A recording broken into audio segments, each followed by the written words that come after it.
بسم اللہ الرحمن الرحیم۔ السلام علیکم ورحمۃ اللہ وبرکاتہ۔ ہمارا موضوع ہے روزہ۔ روزہ بھی اسلام کا بنیادی رکن ہے۔ اس کے لیے قرآن و حدیث میں صوم کا لفظ استعمال ہوا ہے، جس کے معنی اپنے آپ کو روکنا ہے۔ اصطلاح شریعت میں روزے سے مراد صبح صادق سے لے کر غروب آفتاب تک اللہ کی خوشنودی کے لیے بعد محسوس امور کی سرانجام دہی اور کھانے پینے سے اپنے آپ کو روکے رکھنا ہے، جو روزے کے علاوہ دوسرے ایام میں جائز ہے۔ قرآن حکیم کے بیان کے مطابق یہ پہلی امتوں پر بھی فرض رہا ہے۔ ارشاد باری تعالیٰ ہے: اے ایمان والو، فرض کیا گیا تم پر روزہ جیسے فرض کیا گیا تھا تم سے پہلے اگلوں پر، تاکہ تم پرہیزگار ہو جاؤ۔ مذکورہ بالا آیت سے جہاں روزے کا فرض ہونا ثابت ہے، وہاں اس کو فرض کرنے کی حکمت بھی معلوم ہوتی ہے، اور وہ ہے تقویٰ کا حصول، جس سے مراد پرہیزگاری اور اللہ تعالیٰ کا خوف ہے، اور یہ دل کی اس کیفیت کا نام ہے جو انسان کو برائیوں سے روکتی اور نیکیوں کی طرف راغب کرتی ہے۔ ضبط نفس انسان کو نیکی کے راستے سے روکنے اور برائی کے راستے پر ڈالنے والی اہم چیز خواہش نفس ہے۔ خواہشات اللہ تعالیٰ کی ہدایت کے تابع رہے تو انسان کی انفرادی اور اجتماعی خوبیوں کے فروغ کا سبب بنتی ہے، لیکن جب یہ خواہشات نفسانی ہدایت ربانی کے تابع نہیں رہتی تو انسان کو حیوانی سطح سے بھی گرا دیتی ہے۔ روزے کا اصل مقصد انسان کی خواہشات کو احکام الہی کے تابع کر کے اسے متقی بنانا ہے۔ جو شخص ہر سال اللہ تعالیٰ کی خوشنودی کی خاطر پورا مہینہ اپنی بنیادی خواہشات پر قابو پانے کی مشق کامیابی سے مکمل کر لے تو اسے ضبط نفس کی وہ قوت حاصل ہو جاتی ہے جس سے وہ شیطان کی ہر طرح کی ترغیب کا آسانی سے مقابلہ کر سکتا ہے۔ جب ایک انسان رمضان کے پورے مہینے میں کھانے پینے اور نفسانی خواہشات پر قابو رکھتا ہے، نیز اخلاقی برائیوں سے اجتناب کرتے ہوئے اپنا اکثر وقت عبادات اور نیک کاموں میں گزارتا ہے، تو اس کی طبیعت میں نیکی کا ذوق پیدا ہو جاتا ہے اور اسے بدی سے نفرت ہو جاتی ہے۔ روزہ خواہشات نفسانی پر قابو پانے کی تربیت کے ساتھ ساتھ انسان کی خود پسندی کا بھی مؤثر علاج ہے۔ جب انسان روزے میں بھوک اور پیاس کی شدت کے باوجود کھانے پینے کی اشیاء پاس ہوتے ہوئے بھی کچھ کھا پی نہیں سکتا تو اسے خدا تعالیٰ کے سامنے اپنی پوری بے چارگی کا احساس ہوتا ہے، اور یہ احساس جب دائمی کیفیت بن جائے تو انسان میں ہر خلاف شریعت عمل سے رک جانے کی صلاحیت پیدا کر دیتا ہے۔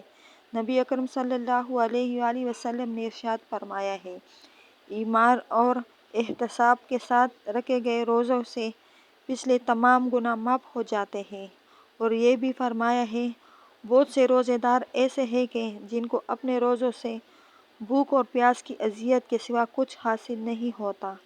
آپ صلی اللہ علیہ وآلہ وسلم نے مزید فرمایا ہے کہ اگر کوئی شخص روزہ رکھ کر بھی جھوٹ اور غلط کاریوں سے نہیں بچتا تو اس کا کھانا چھڑانے سے اللہ کو کوئی دلچسپی نہیں۔ روزوں کا ثواب جو روزے نبی کریم صلی اللہ علیہ وآلہ وسلم کے قول کے مطابق ایمان اور احتساب کے ساتھ رکھے جائے، آدمی کے ہر عمل کا ثواب اللہ تعالیٰ کے ہاں 10 گنا سے لے کر 700 گنا تک ہو جاتا ہے۔ لیکن روزے کی تو بات ہی کچھ اور ہے۔ اللہ تعالیٰ فرماتا ہے: مگر روزہ تو خاص میرے لیے ہے، اس لیے اس کا ثواب میں اپنی مرضی سے جتنا چاہوں گا دوں گا۔ جو شخص اس رمضان میں کسی روزے دار کو افطار کرائے گا اور اس کے گناہوں کے لیے معافی ہے اور خود کو نار جہنم سے بچا لے گا اور اسے روزے دار جتنا ہی ثواب ملے گا، جبکہ اس روزے دار کے اپنے ثواب میں کوئی کمی واقع نہیں ہوگی۔ یوں تو روزہ ایک انفرادی عبادت ہے، لیکن اس کے درج ذیل اجتماعی فوائد یہ بھی ہے۔ مہینے بھر بھوکا پیاسا رہ کر انسان کو دوسرے کی بھوک پیاس کا احساس ہوتا ہے اور دل میں ناداروں کے لیے ہمدردی کا جذبہ پیدا ہوتا ہے۔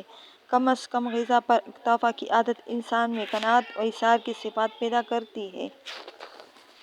ایک ہی وقت میں پوری ملت اسلامیہ عبادت میں مصروف رہنا باہمی یگانگت کے فروغ کا سبب بنتا ہے۔ اس اعتبار سے نبی کریم صلی اللہ علیہ وآلہ وسلم نے ماہ رمضان کو مواسات اور غم گساری کا مہینہ قرار دیا ہے۔